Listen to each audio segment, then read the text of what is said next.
আমরা সবাই ত্বকের হাজারো সমস্যায় ভুগে থাকি, কিন্তু সেই সমস্যার সমাধান আমরা কোথা থেকে পাবো সেটাও বের করাটাও বিশাল এক সমস্যার ব্যাপার। আপনার রান্নাঘরে এক চিমটি হলুদেই কিন্তু লুকিয়ে আছে ত্বকের হাজারো সমস্যার সমাধান।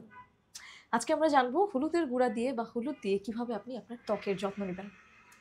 প্রাকৃতিক রূপচর্চার জগতে হলুদের স্থান সবার আগে। যুগ যুগ ধরে ত্বকের ব্যবহারে বা ত্বকের যত্নের ক্ষেত্রে হলুদ কিন্তু চমৎকারভাবে কাজ করে আসছে। হলুদে থাকা অ্যান্টিসেপটিক ও অ্যান্টিব্যাকটেরিয়াল উপাদান ব্রণ আর ব্রণের দাগ দূর করতে কিন্তু সহায়তা করে। পাশাপাশি আপনার স্কিনের যত ধরনের সমস্যা আছে ব্যাকটেরিয়া জনিত, সেগুলো একেবারে দূর করে। শুধু তাই নয়, এটি লোমকূপের অতিরিক্ত তেল নিয়ন্ত্রণে রাখে। ত্বকের বলিরেখা দূর করতেও কিন্তু আর মৃত কোষ সরাতেও হলুদের দারুণ কার্যকারিতা রয়েছে।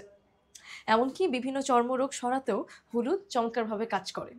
তবে মনে রাখবেন, হলুদ কখনোই সরাসরি মুখে লাগানো উচিত না। এতে আপনার স্কিনে ইরিটেশন হতে পারে। সেই ইরিটেশনের ফলে আপনার স্কিনে র্যাশ জনিত সমস্যাও দেখা দিতে পারে। সবচেয়ে ভালো ফল পেতে হলুদ সবসময় খাঁটি মধু, দুধ অথবা নিমের গুঁড়োর সাথে মিশিয়ে ব্যবহার করুন। এতে ত্বক থাকবে সুরক্ষিত আর আপনি পাবেন হলুদের সম্পূর্ণ উপকার।